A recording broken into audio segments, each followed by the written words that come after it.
اب میں خطاب کی دعوت دے رہا ہوں اہل سنت و جماعت کی مایہ شخصیت حضرت علامہ مولانا مفتی پیر محمد سعید احمد صاحب بندیالی کو کہ تشریف لائیں اور تشریف لا کر اپنے خیالات عالیہ سے نوازیں۔ نعرہ تکبیر، نعرہ رسالت، نعرہ رسالت۔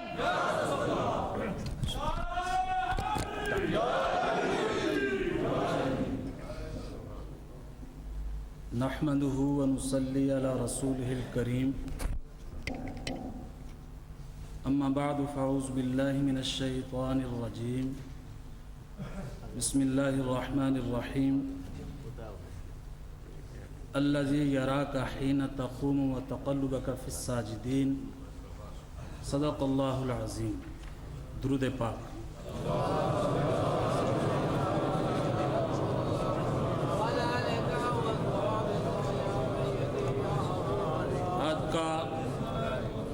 یہ عظیم الشان اجتماع، اس کے انعقاد پر عالمی تنظیم اہل سنت واقعی مبارکباد کے مستحق ہے۔ یہ اہم ترین مسئلہ جو پوری امت مسلمہ کا مسئلہ ہے، اس سلسلے میں سب کو اجتماعی طور پر کام کرنے کی اشد ضرورت ہے۔ حضرات گرامی، کل ہی میرے پاس حضرت قبلہ علامہ پیر محمد افضل صاحب قادری اور محترم جناب قاری محمد ہدایت اللہ صاحب تشریف لے گئے، تو حضرت قاری صاحب فرمانے لگے کہ ایک ہمارے دوست تھے، وہ ابوا کے شریف کے مقام پر جانے کی انہوں نے کوشش کی، مگر ان نجدیوں نے یہ کہہ کر روکنے کی کوشش کی اسی حج کے موقع پر کہ یہ کافرہ ہیں، تم یہاں معاذ اللہ لینے کیا آئے ہو۔ تو مقام غور ہے کہ محبوب خدا جن ہستیوں کے خون سے پیدا ہوئے تو ان ہستیوں کی یہ کس قدر توہین کر رہے ہیں۔ اب غور فرمائیے گا، کائنات میں جو سب سے زیادہ اللہ کو محبوب ہے وہ کون ہے؟ حضور امام الانبیاء ہے۔ تو کیا خیال ہے آپ کا کہ جن کے خون سے سرکار دو عالم پیدا ہوئے ہیں ان کی یہ توہین برداشت کی جا سکتی ہے؟ قرآن کہتا ہے انما المشرکون نجس، بے شک سوائے اس کے نہیں کافر اور مشرک پلید ہوتے ہیں، کافر اور مشرک پلید ہوتے ہیں۔ آپ کا کیا خیال ہے سرکار دو عالم صلی اللہ علیہ وسلم پلیتوں کے خون سے پیدا ہوئے؟ اور حضور علیہ السلام خود فرماتے ہیں میں پاک پشتوں سے پاک پیٹوں میں منتقل ہوتا پیدا ہوا۔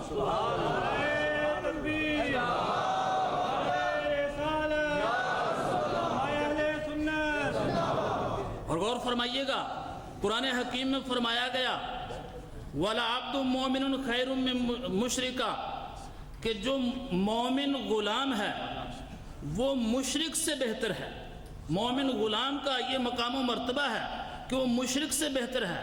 مشرک کافر خواہ وہ دنیاوی لحاظ سے کتنی ہی اونچی قوم سے تعلق کا دعویٰ رکھے، وہ مومن غلام کا برابر بھی نہیں ہو سکتا چاہے اس سے بہتر ہو۔ غور فرمائیے گا، سرکار دو عالم صلی اللہ علیہ وسلم خداوند قدوس کا اس ارشاد کو مد نظر رکھتے ہوئے آپ غور فرمائیے کہ مومن غلام یہ مشرک کافر سے بہتر ہے، تو حضور علیہ السلام فرماتے ہیں میں ہر زمانے میں ہر طبقے میں سب سے بہتر طبقے میں ہوا۔ تو معلوم ہوا سرکار دو عالم صلی اللہ تعالی علیہ وسلم کے آباء و اجداد حضرت عبداللہ حضرت حوا سے لے کر حضرت آدم حضرت عبداللہ اور حضرت آمنہ سے لے کر حضرت آدم اور حضرت حوا تک درمیان میں جو سلسلہ والدین ہے، انبیاء تو انبیاء ہیں نا، لیکن جو غیر نبی ہیں وہ سب کے سب اللہ کے مقبول تھے اور مسلمان کامل تھے، موحد کامل تھے وہ۔ اور غور فرمائیے گا، یہ ظالم جو ہیں قرآن حکیم سے یہ کیا درس لے سکتے ہیں؟ رب کائنات تو فرماتا ہے پیارے حبیب ہم تو تمہاری اداؤں کو بھی دیکھتے ہیں۔ حضور علیہ السلام کی جو ادائیں ہیں خداوند قدوس ان کو اپنے قرآن کی آیتیں بنا رہا ہے۔ فرماتا ہے الذی یراک، پیارے حبیب اللہ تمہیں دیکھ رہا ہے۔ جب تم کھڑے ہوتے ہو۔ نبی علیہ السلام نماز کے لیے کھڑے ہوں تو اللہ فرماتا ہے پیارے حبیب تمہارا کھڑا ہونا میں دیکھ رہا ہوں، وَتَقَلُّبَكَ فِي السَّاجِدِينَ، اور آپ کا منتقل ہونا ایک مومن سے دوسرے مومن کی پشت میں، ایک مومنہ سے دوسرے مومنہ کی رحم میں اللہ آپ کو دیکھ رہا ہے، جس سے پتہ چلا کہ حضور علیہ الصلوۃ والتسلیم کے تمام آباء و اجداد اللہ کے فضل و کرم سے وہ مسلمان ہیں اور اللہ کے مقبولان خاص سے ہیں۔ غور فرمائیے گا، یہ تو نبی علیہ السلام کے آباء و اجداد کا ایمان، پھر حضور علیہ السلام کے ماں باپ کو رب کائنات نے یہ مرتبہ بھی دیا، جیسا کہ اصحاب کہف کا ایک واقعہ ہے کہ سینکڑوں 300 سال بعد رب کائنات نے ان کو پھر دنیاوی زندگی سے نوازا۔ تو یہی ایک سلسلہ حضور علیہ السلام کے ماں باپ کے ساتھ بھی ہوا۔ وہ کیسے؟ وہ زمانہ فطرت میں تھے، اس زمانہ میں جس زمانہ میں نبوت نہیں تھی، وہ دین ابراہیمی پہ تھے، لیکن جب وہ شرک کی نفی کرتے تھے، شرک سے روکتے تھے، جیسا کہ روایات سے ثابت ہے کہ سرکار دو عالم صلی اللہ علیہ وسلم کو حضرت آمنہ رضی اللہ تعالیٰ عنہ نے خاص طور پر یہ کہا کہ پیارے بیٹے تمہارا بڑا مقام ہے، شرک جو ہے بڑی بری چیز ہے۔